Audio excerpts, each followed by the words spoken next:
Thanks for coming along tonight, where Angus Taylor, who's been a long-time friend of the Sydney Institute, makes a welcome return. He's been here on a number of occasions. You know him well, and if you don't know him, you've read or heard about him. So Angus Taylor here tonight, degrees in economics and law from Sydney University, then a further degree from Oxford, worked with McKinsey's and in various business ventures, member for Hume since 2013, ministerial appointments in the coalition government, ending up in the cabinet, and of course finally as Minister for Energy. So tonight, the topic of tonight's talk is Australia's inflation and productivity, history and challenges ahead.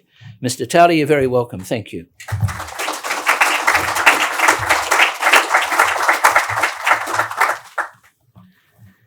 Well, thank you, Gerard. Thank you to the Sydney Institute. It's good to be back.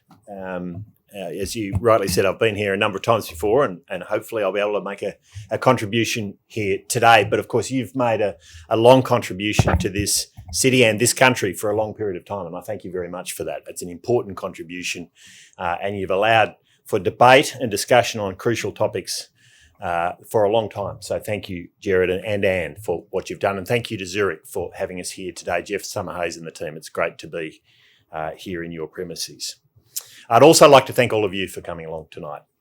I think this is an enormously important topic and one that will shape the debate in this country in the coming months and years, and one that hopefully we can have a good discussion about tonight, particularly after I give my speech. I think we're going to do some Q&A at the end as well. I want to start by reflecting on a scenario. And it goes something like this. The world and Australia have emerged from an emergency and inflation is rampant. Workers are in short supply while unions are aggressive, adding to upward pressure on inflation. Coal-fired power stations are struggling to stay open and power shortages have become endemic. Population growth, including immigration, is running hot and housing shortages are being felt across the country.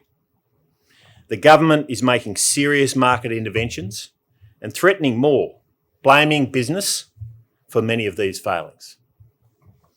The Liberal opposition is proposing more freedoms, less government, lower inflation, more housing, and a more reliable supply of electricity.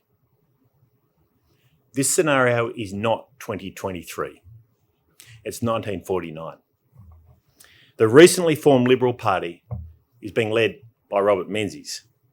Menzies is preparing for an election and believes the values of his new party can provide the toolkit for the times. His emphasis is on freedom and choice for individuals and enterprises, personal responsibility, private home ownership, while fighting creeping communism and socialism. Menzies' pitch resonated with Australians ready to move on from the era of big government during and following the Second World War.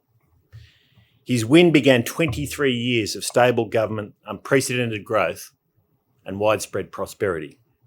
Those years saw productivity gains driving real wage increases never seen before and not seen since. Aspirational Australians were able to get ahead.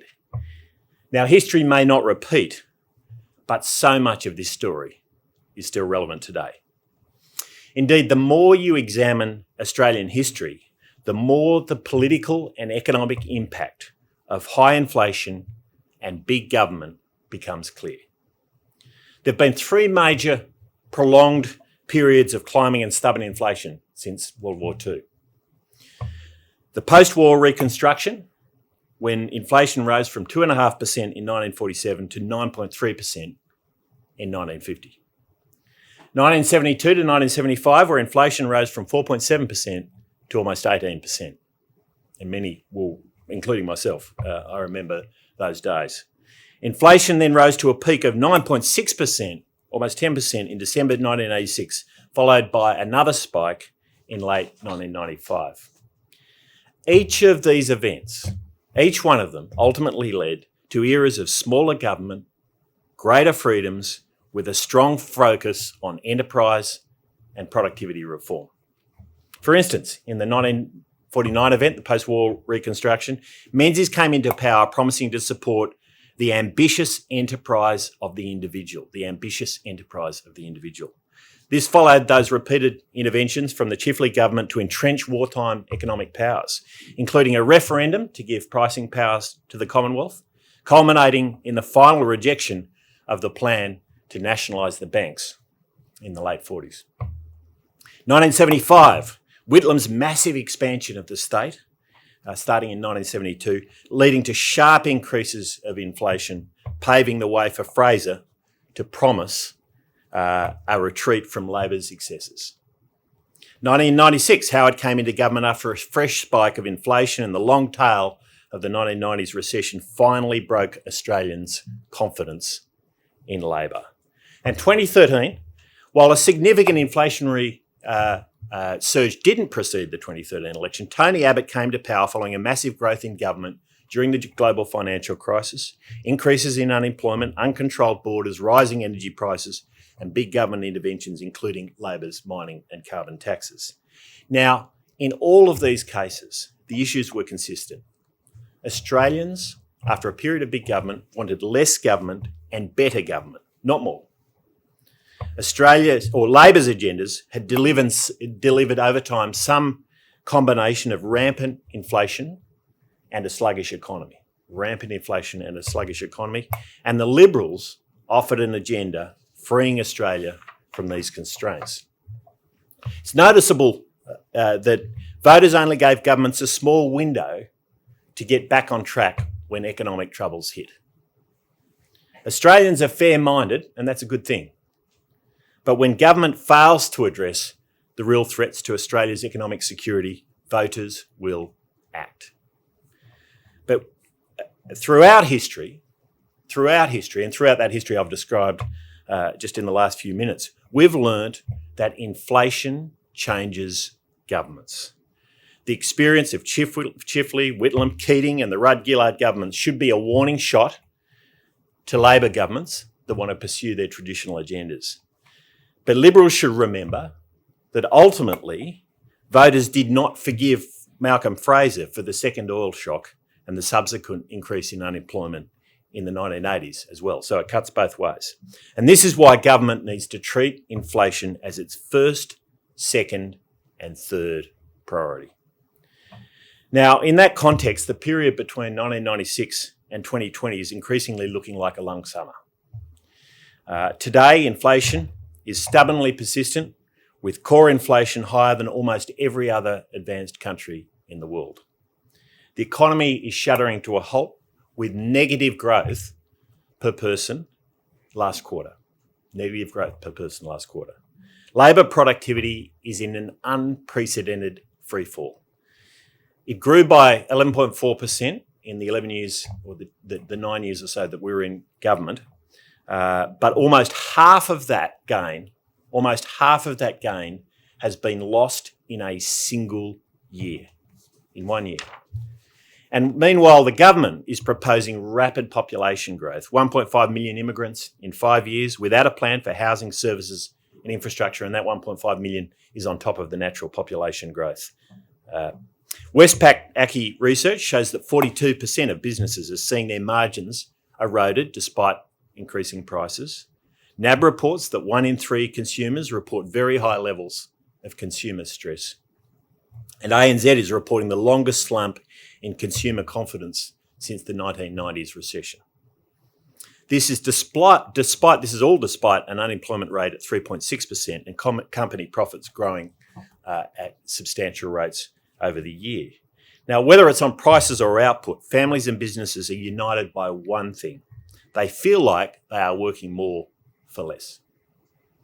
And the risk is that hardworking Australians trying to get ahead feel like they have become the working poor. The challenge of inflation is not new, but for a generation of Australians, it's unfamiliar. For the last 2 decades, low interest rates, along with strong credit, have meant money, for government at least, has appeared to be free. For governments, advocacy groups and voters, the solution to most problems became as routine as it was predictable. Let government fix it let government borrow to pay for it. Sensible people can debate whether that was an appropriate course of action in an environment of low inflation. But with skyrocketing interest rates, stubbornly high inflation and collapsing productivity, this big government approach is a road to ruin. Now, the twin challenges of persistent inflation and sluggish productivity require a strategic and whole-of-government response. The cost is alarmingly human as a local member on the ground, talking to constituents and talking to people right across the country. And it's why this needs to be treated with the same resolve as any other crisis, albeit with a different toolkit. Small business owners like Veronica, whose only choice to keep her doors open is to raise prices or to sack staff. Young mothers like Nicole, who's taken on more hours, spending less time with her young children to pay a mortgage. Pensioners like Josephine, who worries about paying her energy bill through the winter despite investing in solar. Solving all of this, solving the inflation challenge, can't be left to the Reserve Bank. The Reserve Bank focuses the pain on interest-sensitive, hard-working Australians with a loan, while putting the aspiration of home ownership even further away for young Australians. While the RBA is doing what it must, in Canberra we see indifference, or worse, incompetence. Dr. Stephen Kennedy is the Secretary of Treasury as the government's top economic advisor. During Senate estimates, Dr. Kennedy confirmed that after more than a year in office, the Prime Minister has not requested a single briefing from him on inflation or any other economic issue, not a single briefing. And despite inheriting a budget which was in balance between November 2021, when New South Wales and Victoria opened up at the end of the pandemic, through to the election in May 2022, a labour market and a commodities sector so strong a drover's dog could have delivered a surplus this year, we have a Labor government that can't say no to spending more money. So here are the facts. Just 2 months ago, the Treasurer delivered a budget that spends $2 for every dollar saved. Labor spent $185 billion more in its two budgets than the last budget of the Liberal National Government. That's over $7,000 for every Australian. That's how much the government spending has increased in that 1 year, an extra $7,000 of spending per Australian. And Labor has spent an extra $3.8 billion in just 1 month since the budget. Is it any wonder that interest rates went up within weeks of the budget, despite the fact that that very budget highlighted the expectation that rates wouldn't increase? The budget gave with one hand while taking away with the other. Taxes are increasing as the low to middle income tax offset ends. Self-managed super funds and franking credits are now under attack. Gas, fuel and livestock are being hit with additional tax as inflation drives bracket creep for personal income tax and company taxes, particularly small businesses. Meanwhile, the government removed an explicit goal to reduce inflation from its own fiscal strategy. When asked about this during Senate estimates, the Finance Minister could not explain why. We see a similar complacency on productivity. The Productivity Commission has confirmed that the Treasurer has not directly met with the Commissioner to be briefed on the recent and incredibly important 5-year productivity review. Not even met with the Commissioner. Neither has the Prime Minister. In fact, the Prime Minister's own department has not even sought a briefing from the Productivity Commission on its review. The Business Council has warned that Labor's industrial relations agenda threatens any progress on productivity. Independent research showing that abolishing the ABCC would add $47 billion in costs to the economy. The E61 Institute found Labor's multi-employer bargaining laws risk stifling firm growth and reducing competition. BHP has warned that Labor's same job, same pay legislation is a productivity killer. And Treasury's much vaunted employment white paper won't even consider the productivity and jobs impact of these policies. Meanwhile, CEO of gas producer Impex has warned the government's approach to the gas industry is going to substantially increase sovereign risk. The Department of Industry has granted just a single major project status in the 12 months that Labor's been in government, compared with 23 across the coalition's last term. And the regulatory burden is only getting higher with an EPA, a federal EPA that will duplicate more state bureaucracy and remove ministerial accountability for decisions, a safeguard mechanism that will lower the guillotine on emissions-intensive industries, and a financial disclosure framework that wants to force listed and unlisted companies to report other companies' emissions, other customers' emissions, and other countries' emissions. And small businesses can't be sure that the accelerated depreciation on investments they purchased a year ago will be honoured by the tax office. So what's the alternative? For too long, productivity has been a dirty word for politicians.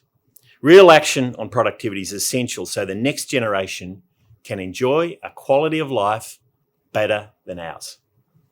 Alongside fiscal restraint, a focus on productivity has two big dividends. First, we know that prosperity is impossible without productivity. Prosperity is impossible without productivity. This is the great lesson of the last century. Sustainable, higher real wages for all Australians are only possible with higher productivity. Second, it puts downward pressure on inflation. Producing more with less drives down prices. What won't work is throwing more money at the problem. Productivity, by definition, requires that if you spend money, you spend it well. But it also requires, as I said earlier, government to make it a priority. So a back-to-basics economic agenda will put fighting inflation and driving productivity at its absolute centre. Inflation, over-regulation and low productivity are aspiration killers. As I travel around the country and listen to businesses, from primary producers through to pharmacies, aged care providers, investment houses, financial advisors, big and small banks, the consistent theme is that regulatory burden is reaching critical mass, and if it doesn't kill jobs first, it will kill businesses. That's why it's essential we adopt at least 5 policy settings that address this situation. First, supporting small business and entrepreneurship, backed by an innovative and safe financial system. Small businesses deliver a third of GDP, make up 98% of all businesses, and employ about 50% of the private sector workforce. They don't have government affairs spokespeople. With all due respect to government affairs spokespeople in the room. They don't have them, and they certainly don't have armies of advisors to help dissect regulation. They take risks to build a better life for themselves and for their families, to support their communities and to employ Australians. They need a champion in government, and they need access to fast payments, reliable credit and ways to raise capital. And given that we're here in Zurich, with Zurich today, they need good insurance too. Now, this means our financial system has to be fit for purpose with consumer outcomes at the absolute heart of any changes. Second, delivering an incentive-based tax system, cutting the compliance burden to drive innovation and support workplace participation. The Coalition's Stage 3 tax cuts, our reduction in small business company taxes, the small business tax offset for sole traders and trusts, the R&D tax incentive scheme are all good starting points. They're all good starting points for an incentive-based tax system. But we have seen further measures from the Coalition's last budget wound back under this government, including patent boxes to encourage investment in intellectual property in Australia, the tech investment boost and extended accelerated depreciation, all cut back. We need to take further steps to create an innovative economy and support individual aspiration. And we need to seriously support or explore all options for our tax system to support young people into homes, unlock housing supply, and support families navigating work and raising children. For instance, using tax-advantaged superannuation contributions to buy a first home is good policy for young Australians. We know that the single best indicator of a good retirement is going into retirement owning your home. Our tax system should be simpler and fairer, and most importantly, taxes should be lower, not higher. Higher taxes, as we saw in the last budget. Third, focus on supporting more work, not more welfare. Currently, Australia faces 1 job vacancy for every 1.2 unemployed people. This is unprecedented in recent times. To boost labour market participation, we need to recognise that employment is a two-way relationship that works best when there's flexibility between employers and employees. We also need to support businesses trying to find workers by recognising the dignity of work and the importance of getting unemployed people experience in the workforce. That means recognising that the best form of welfare is getting a job. Reducing effectively marginal tax rates for job seekers and pensioners is good policy. And that's why we've laid it out, and Peter Dutton outlined it in his first two budget reply speech, a focus on policies in both of those areas. Fourth, reining in fiscal policy, embracing technology in government services, and driving productivity in government decision-making. Essential to battling inflation is reining in the growth that we've seen in government spending, $185 billion we've seen in the last 12 months alone, and driving public sector productivity. It's why we've opposed $45 billion of additional spending initiatives just in recent months in the Parliament. Productivity requires smarter spending, not more spending.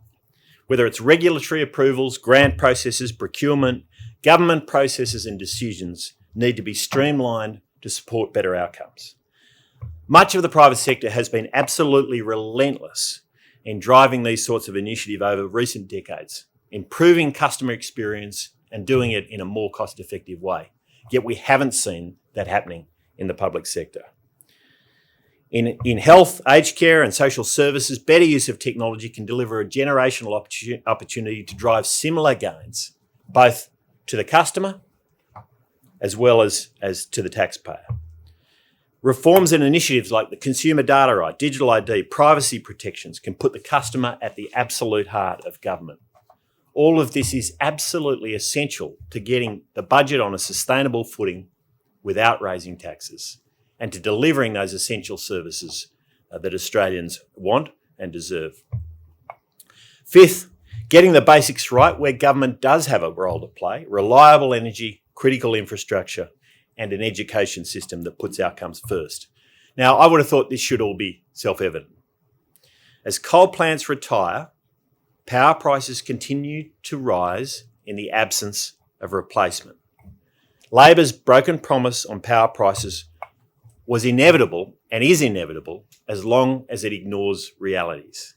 And that's why a sharp focus on the gas supply and opening the debate for nuclear in the longer term needs to be a priority, alongside a technology-neutral capacity market.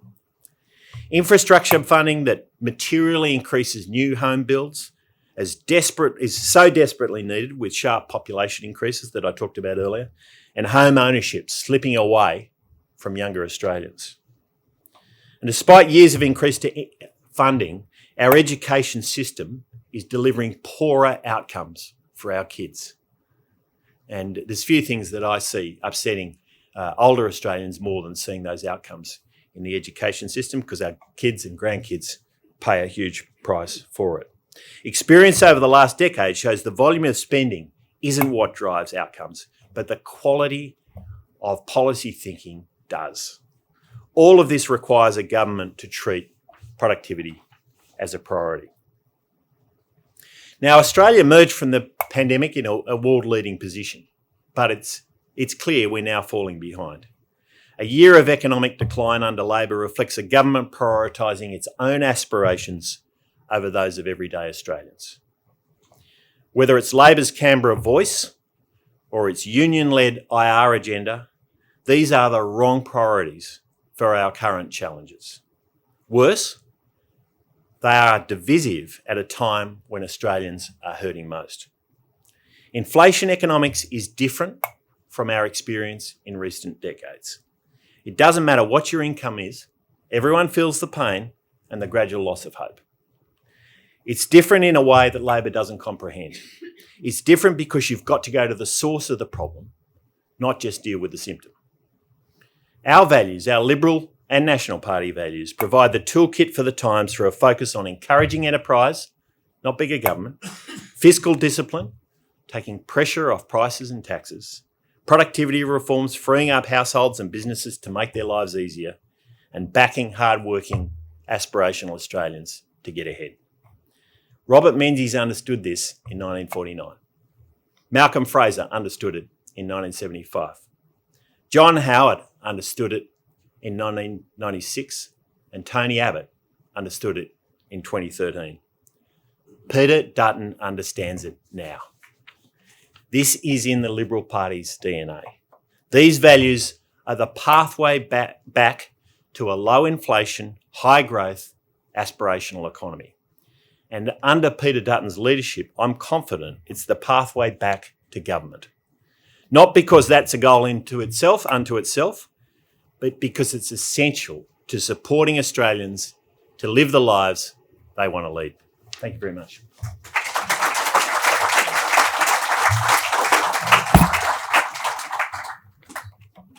Well, many thanks to Angus Taylor for a stimulating speech tonight. I should have said at the start, thanks to Zurich for providing this fine facility. Earlier in the year, as you will recall, we had the Assistant Treasurer here, and today we've got the Shadow Treasurer. So we've had a pretty good brief on it all. So we come to questions and discussion. If you just come back here and talk to the end of the room.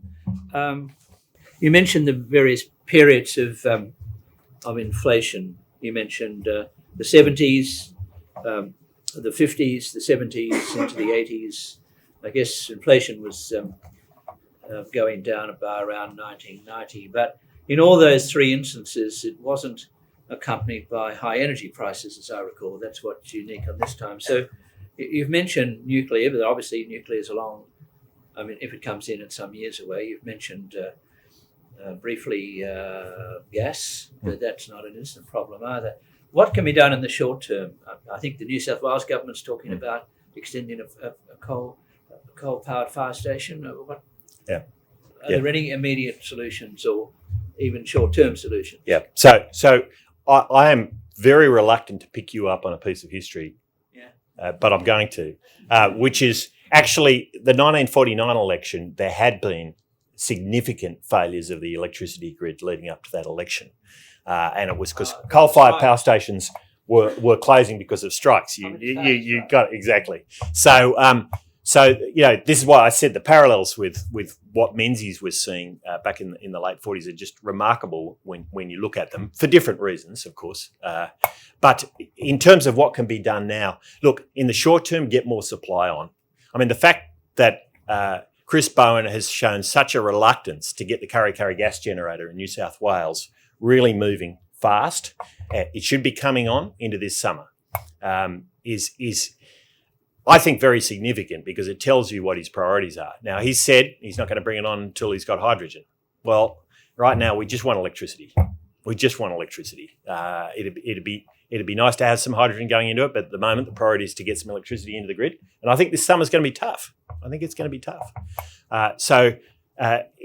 On top of that, you'd need to get more gas into the system. I mean, if there's one thing the world is discovering it needs during an energy transition, it's gas. And this is why the Europeans have been so desperate to get more of it, and why the the US gas industry is growing so quickly on the back of that. So that's the short to medium term priority. And then beyond that, we have to have a low emissions dispatchable source of energy. And that's why I think the nuclear debate, it's timely. It's time to have a serious and proper debate. And in the context of Australia adopting nuclear subs, I think that's a really important debate for us now to be pushing.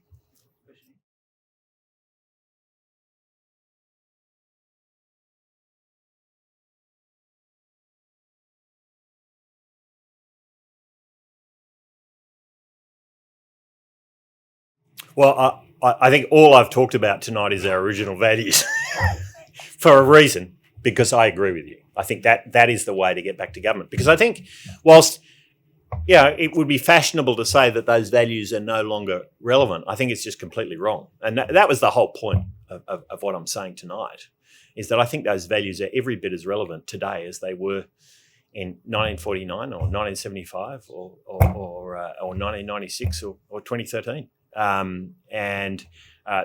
The truth is, I don't think Labor has the toolkit for the times. Now, those values aren't just expressed in economic issues, which I think is the point you raised. It's a much broader set of issues. I'm the Shadow Treasurer, so I'm obviously going to focus on the economic issues.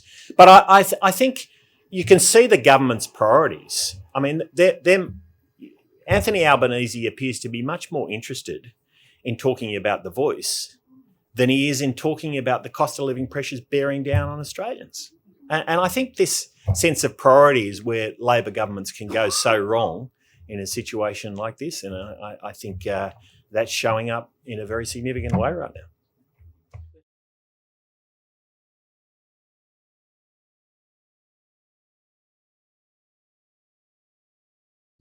Yeah, well, on industrial relations, I did make some comments on that, and I think you're absolutely right. It's a big deal, and I think a lot of what has happened on industrial relations over the last year is Labor making missteps, and I think multi-enterprise bargaining. I mean, if you ever wanted to go back to the 70s and 80s, you'd pick that, and same job, same pay. Well, you only have to listen to what employers are saying about it, and I think they're fights worth having, and we'll have them. I mean, ultimately, we want more flexibility for employers and employees to negotiate the best possible outcomes for them. And we know that's what delivers higher real wages and productivity at the same time. I mean, the one Labor government that really understood this, of course, was the Hawke government. And sadly, I think that muscle memory is gone because we're seeing none of that kind of insight from Tony Burke.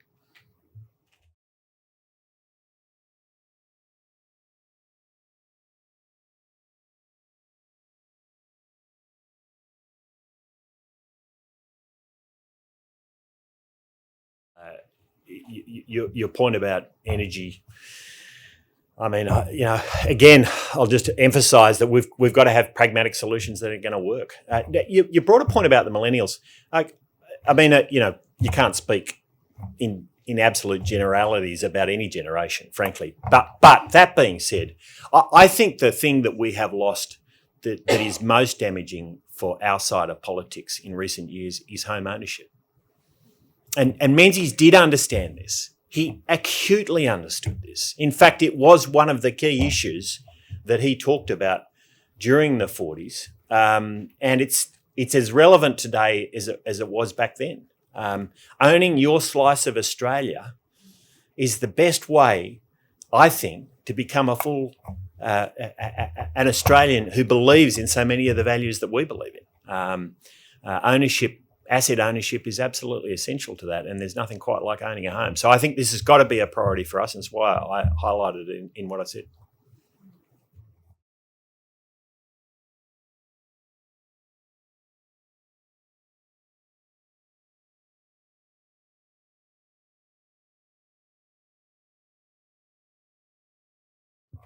Well, I mean, I think what helps the majority of Australians to understand something is wrong is that they feel worse off. I mean, we've got Labor running around in recent months telling Australians how well off they've got it. We've got it this week.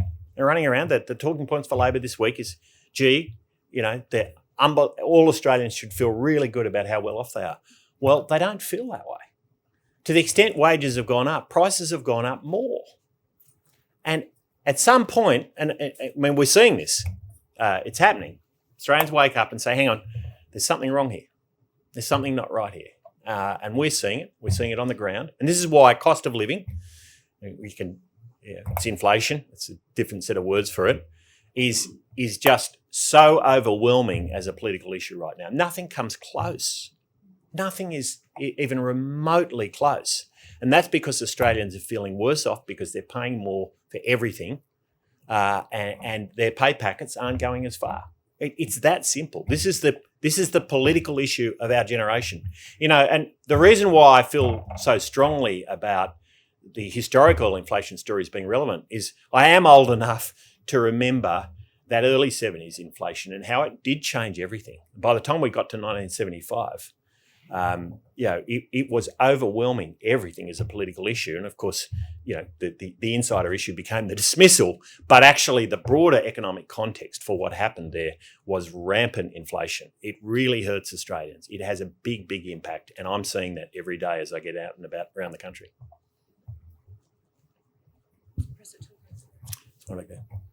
Mr. Taylor, thank you for your comments. And you see the subject of productivity is of great interest to us in the room here. Can you tell us how it is that the chair of the Productivity Commission is being terminated. There's been very little media coverage on it, and yet I thought that it was something that we'd all be interested in. Yeah, well, I mean, I made some comments in my speech about the way the government has been treating the Productivity Commission. They haven't taken briefings from them.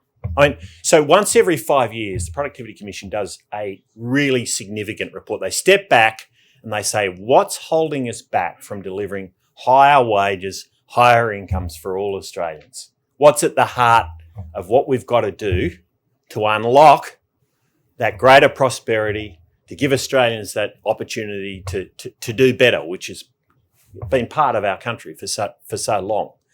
So they wrote what I think is a really outstanding piece of work. And they laid it out in a very, very clear way.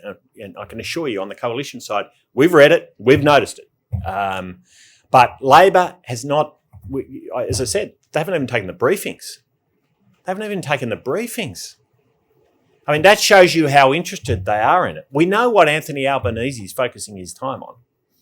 It's his Canberra voice.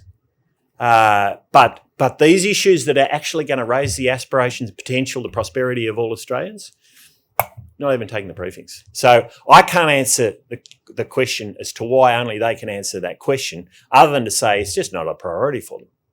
And that's very clear. Mr. Taylor, thank you for your presentation. Many politicians of the Liberal National Parties over the years have often talked about, once they're in power, less government, less big government. Why should we believe you this time when you get into the Treasury benches? Because it'll deliver Australians what they want. This is the key.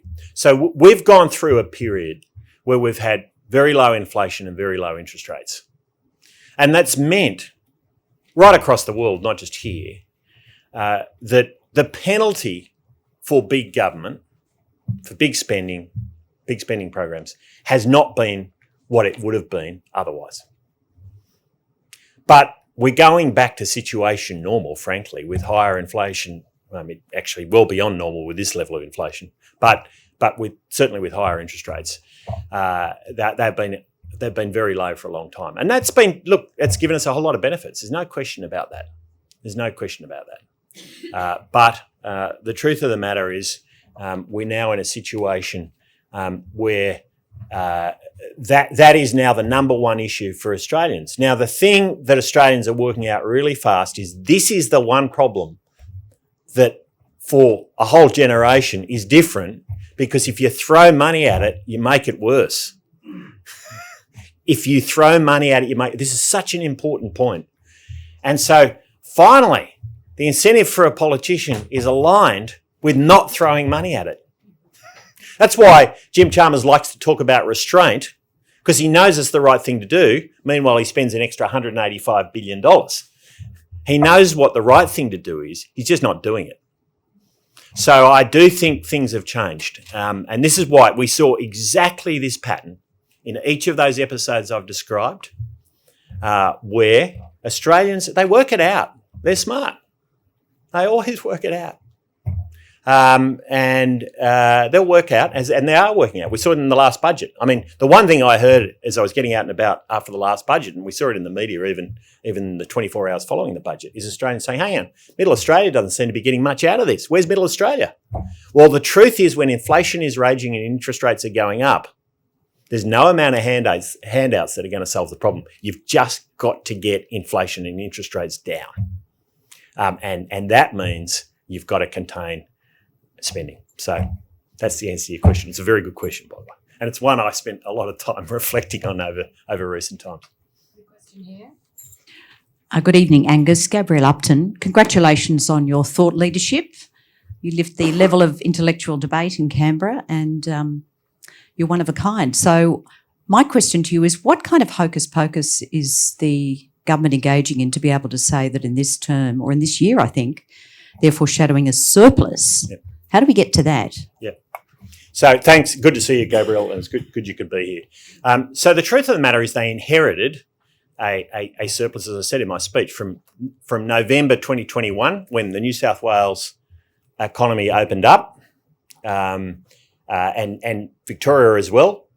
Finally, after what we'd seen down in Victoria, we saw a budget imbalance from November through to May when the election was held. Now, Josh Frydenberg would love to have been able to say that in May. It's just the numbers didn't come out for several months afterwards. That was the situation. So why was that? Because commodity markets were booming and the job market was hot. And that stuck. So a drover's dog could deliver, under those having inherited that situation, a drover's dog could deliver a budget this year. The real challenge is how to contain spending. And so what Labor's done is it's got this massive windfall from extremely strong labour markets and extremely strong commodity prices, and they've gone and spent $185 billion. So for everyone in this room and everyone in every other room in Australia, that's $7,000 in a year.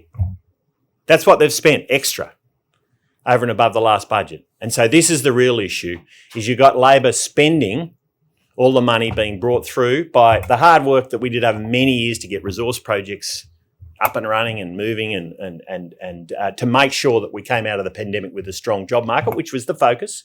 And you have to give Josh and Scott enormous credit for the fact that the snapback strategy, the V-shaped recovery actually worked, and it worked remarkably well.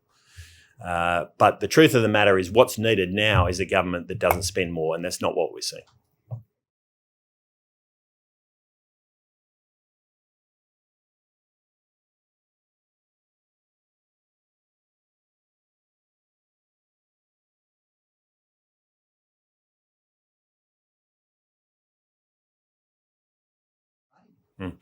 Well, I just make a couple of comments about that, James. The first one is I think you left industrial relations out of the list, and I think that's very, very important. I think it's a big issue, and I think it's about to become a much bigger issue. You've also left investment out of the list. Capital stock investment is hugely important to Labor productivity, and we're seeing right now. I think Labor providing disincentives for investment in important industries, and I mentioned some of that in my speech. In terms of skills and training, I think it's enormously important. I agree with you, and I think I made some comments about education and the importance of getting education right. And we had a question about it a moment ago. I couldn't agree more. Back to basics education agenda, where we're training people for those skills that are going to be useful in the workforce, hugely important. And I don't think it has. Well, look, I don't think we've seen the debate in the last little while about our education system deterioration, particularly in the schools, happening at the level that it needs to happen if we're going to address some of those issues. Got a question from this microphone here is not working, so I'll get closer. I've got a question from one of our Zoom people who said, "Look, if the Treasurer were here, he would probably say, well, look at Britain, look at the United States, look at Germany. Are we worse off?" Yes, we're worse off. And I've said that to the Treasurer many times. Our core inflation is almost the worst in the advanced economies. There is one country that has just popped up a little bit worse than us, and that's the UK. We were worse than them up until about 6 or 8 weeks ago. And in terms of productivity, that free fall we've seen, 4.6% reduction in 1 year in labour productivity. That's products and services produced, hours put in. That ratio has fallen 4.6%. So we went back through all the historical data. We've never even been close to that before. It has absolutely collapsed. Now, we're not seeing numbers on that scale in other countries. We'll see more. The data will start coming out elsewhere, but that is like nothing we have ever seen before. And meanwhile, the Treasurer is not taking meetings with the Productivity Commissioner. So my Zoom caller wants to know, how do you explain... Same way? Yes. They're pretty quick.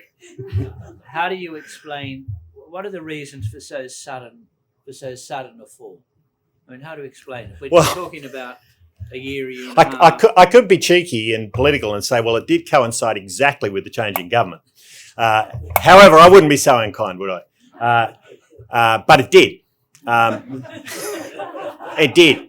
And regardless of, we can have a long debate about the causes. I think this is a really important topic. I don't think there's anywhere near enough discussion right now about why has that happened. And certainly as I'm talking to business people, it's been an important part of the conversations I've been having. But here's the problem, Gerard. Regardless of what caused it, you need a government who cares about it. And they're wondering why inflation is hard to get down. I mean, you've got businesses whose wages are going up. We want wages to go up. We want real wages to go up, not just nominal wages. We want higher real wages for all Australians. You've got wages going up, let's say it's 4 or 5%, depending on the time period you want to look at, and then productivity falling at almost 5%. Well, that means your unit labour costs are going up at almost 10%. And no wonder you've got businesses now, and we're seeing construction businesses folding all over the place now. We're going to see a lot more of this unless we see a change in these outcomes. So this is a big deal. This is a big deal. It's happening under Labor's watch, and Labor is showing no interest in addressing the issue.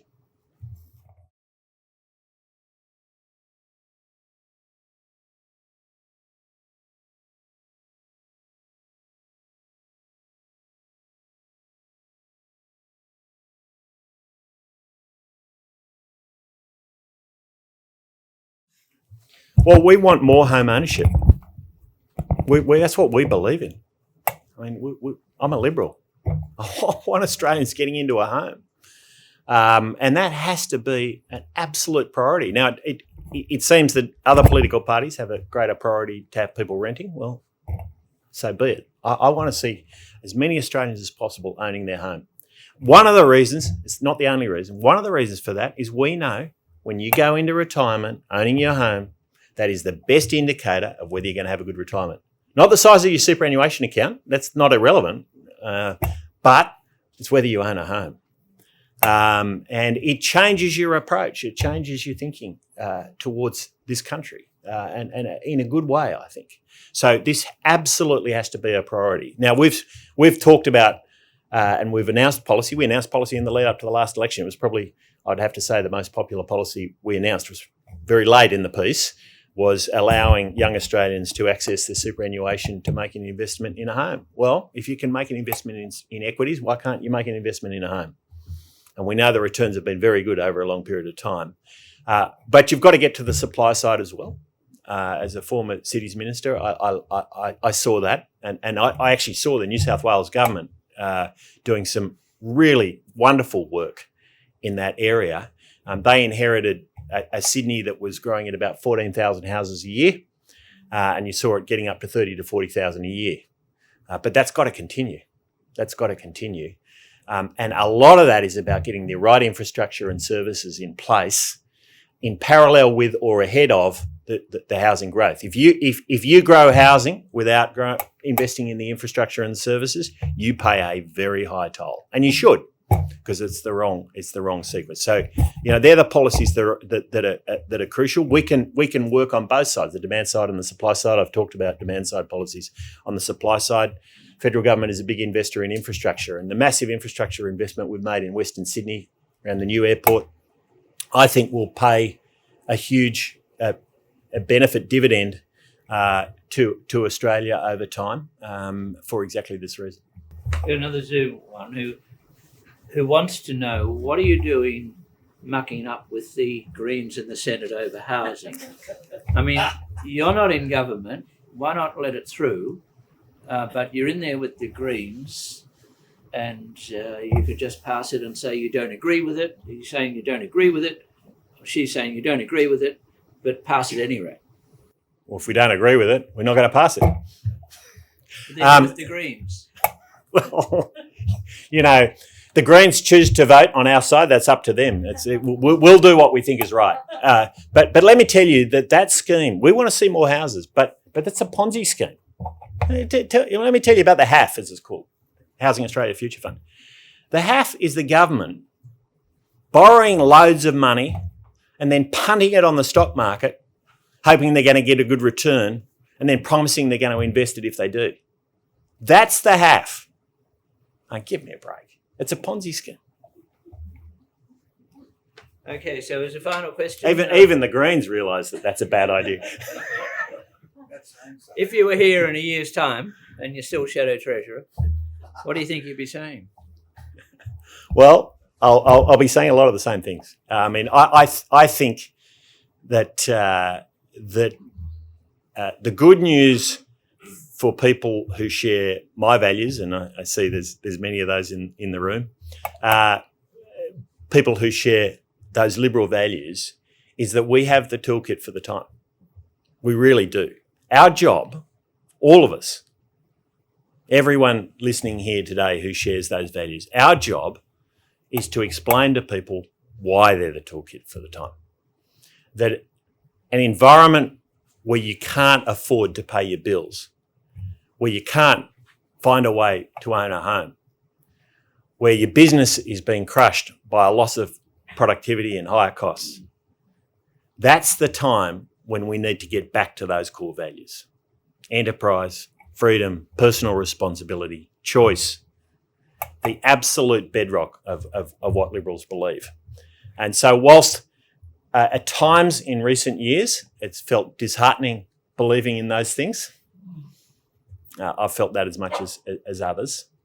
The good news is now is our time. We have to sell that story, every one of us, because it's the right story for Australia in the coming years. Many thanks.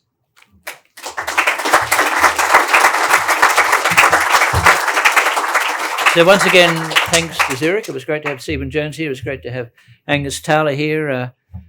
All the successful Liberal leaders, and there have been about half a dozen of them, 6 very successful ones, in that they've won government from opposition or they've performed well in government. They've all had a great sense of history, the history of the party, the history of the country. And I was very pleased the Shadow Minister starts off tonight looking back to 1949 and continues through right up to today. It's been a challenging talk. It's created a lot of interest. It has already in the Australian and the Financial Review today. And we'll love to have you back again next time. But for tonight, well done and thank you.